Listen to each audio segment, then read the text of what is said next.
кара тизме боюнча айтсам, биз Россия тарапка азыркы тартиптүү. Өлкө башчысы мигранттардын маселесин чечүү үчүн Москвадагы кыргыз элчилиги кеңейтилерин билдирди.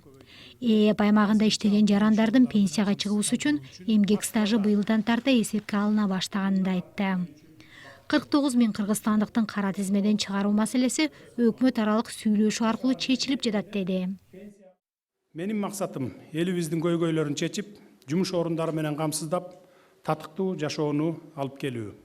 Сиздерди, улутташтарымды, жердештеримди кайра өз мекенине алып келсем, мындан артык мен үчүн бакыт болбос.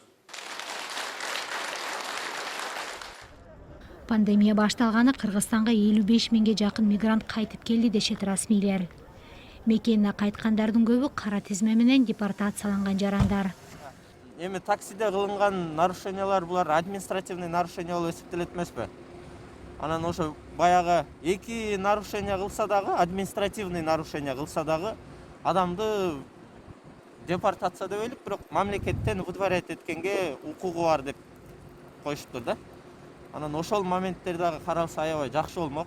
Себеби бул баягы светофордон өтүп кетти, же болбосо баягы полосаны тепселеп алды деген нерселер да, булар мындай уголовный дело эмес да. Коронавирус пандемиясы Кыргызстандагы ар бир 5-үй бүлөнүн эч болбогондо бир мүчөсүн жумушсуз калтырды. Ишсиз калгандардын көбү сырттан иштеп жүргөн жарандар.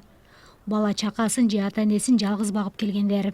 Өз өлкөсүндө иш жок, тапкан ташыганды түгөнгөндө эми алар кайра кетпеске аргасы жок. Россия же бөлөк чет өлкөдө иштеп келген биздин мигранттар Кыргыз Республикасына келгенде ушул жердеги берилген вакансияларды же ошол айлык маяналарга булар көнбөй кайра эле келген жагына кеткенге аракет кылышат.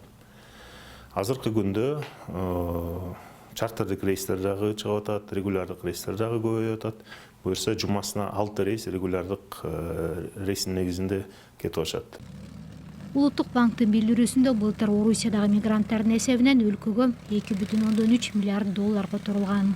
Бул ички дүң продуктунун дээрлик 30%-ын түзөт. Садыр Жапаров кызматына киришери менен чыгарган алгачкы жарлыктардын бири миграция жөнүндө болду. Ал өкмөткө тез арада миграциялык саясат концепциясын иштеп чыгууну тапшырган.